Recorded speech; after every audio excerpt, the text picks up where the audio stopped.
opposites attract, and swing without any manipulation. Still acceptable, straight, and you need to let this go.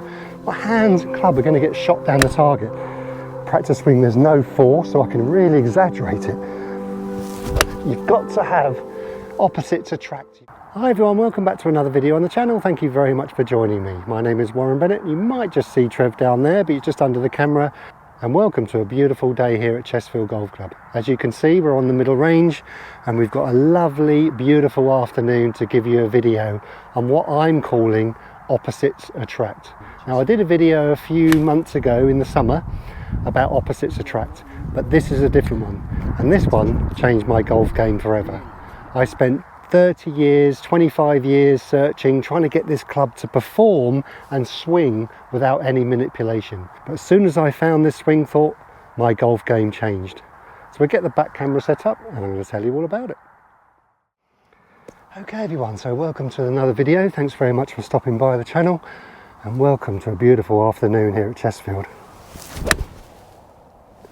Opposites attract. And what you're really looking for the golf swing, you're looking for this club to be kind of pulled into the ball without too much manipulation. And to do that, you've got to get the club on plane. And this little feeling that I did changed my golf game forever. It gave me much less manipulation, so basically the way I was using my hands to impact. If I didn't time that right, my career was basically full of inconsistencies. And especially, the more I practiced, the worse I got. And the more injury prone I got because there was some stalling in my body. So really what this opposites attract is getting the club on plane whilst rotating. So I would say this is definitely more on the elite player side, but if you want to take your golf game to the next level, you've got to have opposites attract. You've got to have the club working one way whilst you're going the other. That creates that snap, that creates that extra torque and that extra speed and snap down at the ball. But more importantly, it gives the club more consistency and less manipulation through the hitting area. I call it the internals, hip height to hip height. So to stop that club from dropping under or going over the top, firstly, you need to shallow that club on plane. I know it's the kind of the buzzword over the last decade or few years anyway, but what changed me is I got to the top of the backswing, let's say 7/8 of the way up. What changed me is this kind of re-rotation of my wrists. Get the club shallow, everyone. Just drop that club down that wall. Feel your right hand, so if I open my right hand here, my palm is going to face more to the target. Coupled with a little bit of drop down, you see, my hands can either go out to the ball a little bit more if I wanted to fade it, or let's say neutral, it's going to go down the line kind of towards the ball area or just inside it. But mainly I'm feeling like my right hand is opening up. That's too much. You can see the line, it's too flat. That's basically what's called a flat plane. So it's a combination of my hand going like that at the same time as me opening my hand and shallowing this club down the plane line here. I'm now going to open up my body. If I opened up my body before, when I was a little bit steeper and outside, if I opened up, I'd hit the biggest pull known to mankind. Like I said, if I'm too steep, if I've got too much pull down and the club gets too steep here, I can't rotate. I'm going to pull it, or I'm going to have to hold on to it and it'll go right. And that's what I suffered from during my career. I had a two-way miss.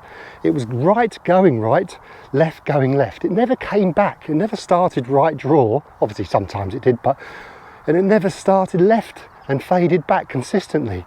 So I always had this two-way miss. And if you've got a two-way miss in your game, you've got no confidence. I certainly didn't for a long time. Feeling like these two pressures are working against each other.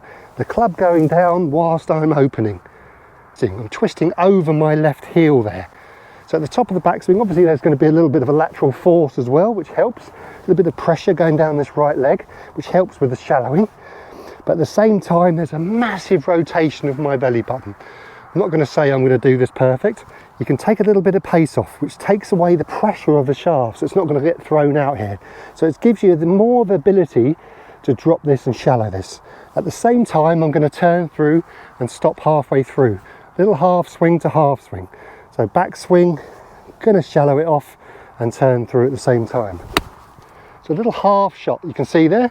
So that's one little exercise you can do to really have these two forces working with each other and against each other to create that club to get pulled on plane and into the ball. Let the ball get in the way. Half swing, shallow, turn through. It was a bit longer follow through that time.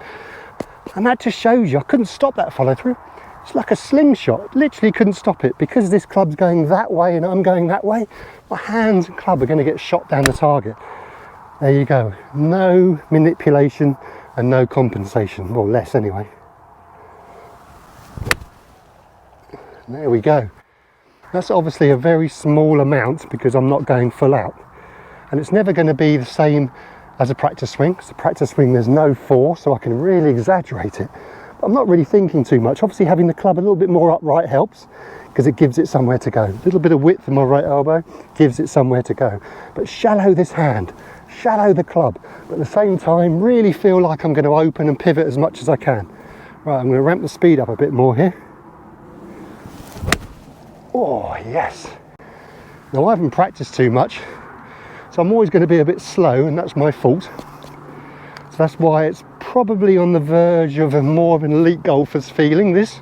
So if you're a slicer of the ball, you've probably got too much open, so you can put all your eggs in the basket of shallow. Don't worry about this, because it's going to go anyway. Me personally, I need to put probably more eggs in my rotation basket than shallow basket, but I'm going to do both. I'm going to turn through the ball. Let opposites attract. Yes, the release gets pulled into the ball. Yes, the wrist release gets pulled into the ball, and you need to work at that sometimes. But the pressure of this club going back behind you, coupled with the rotation of your body, puts a lot of force on that club. And that's why you see these top players, obviously they're elite, so you take it with a pinch of salt. They change the direction, the club, you can see this club bending a little bit, can't you? That's the pressure they're putting on the club. Re-rotating, getting the club going down behind them, and then getting open at the same time. Let it go. Oh, yes. Now it's never going to be as much, like I always say, as a practice swing. Never going to be as much as a practice swing. Because a practice swing, there's no force on the club face, there's no pressure. So you can exaggerate it, but that's what you need to feel. You need to feel this, and in reality, as you can see for the slow motion, won't ever happen. Opposites attract. Get the club on plane. Get it pulled into the ball. Turn through. Be open. Not quite as good. Still acceptable. Straight. This is probably more on the elite golfer who has too much hand and arm motion, and they need to have a little bit more rotation. Remember, rotation on plane rotation. Get it pulled into the ball. Turn through, be open, let it go. There's no stopping, let it go as best you can. Oh yes, that was absolutely squeezed. So remember, for me, I'm a little bit slow and a little bit passive with my top half, and my hands and arms get a bit active. If you're slicing the ball, you need a bit more of that. But remember, if you're a bit active with your arms, and wrists, you need a bit of rotation. You need to let this go.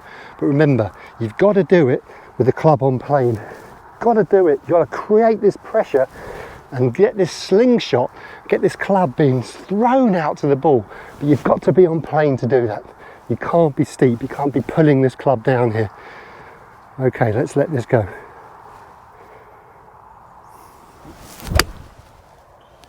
That felt like my best one. Okay everyone, so thanks very much for joining me for another video. Remember, opposites attract. This video isn't for everyone, but the way the club wants to drop and shallow is for everyone. Too many people are over the top, so this re-rotation of the hand is so important. And then the way you release, either that's with your body, if you were a bit more of an elite player and you want to straighten out that hook, or then from here you introduce a bit more hands and arms if you want to straighten out that slice. So it's really important to blend these two feelings together. Okay everyone, so thanks very much, and I really appreciate everyone's support. I think there's too much for Trev down there, and thank you very much for joining me on this beautiful sunny afternoon here at Chestfield. So if you ever want to come by, and if you're ever near Kent, you can see where Chestfield Golf Club is on the map between Canterbury and Whitstable, very close to the sea. So please pay Chestfield Golf Club a visit. It's a little gem of a course, so it really shows up every area of your game, Chestfield. It's not long in yardage. You have to be smart at Chestfield and use the undulation of the ground to help you as well. So if you're ever in the area, I'll leave all the information below in the description about how to contact Chestfield, and I'm sure they'll be more than happy to look after you and get you out playing. Okay everyone, so thanks very much. Looks like Trev's had enough down there. I'm going to carry on and hit the rest of these, and we'll see you on the next video. Have a great golfing week, and I hope the sun is shining where you are, and we'll see you next time. Thanks everyone from myself and Trev. Cheerio.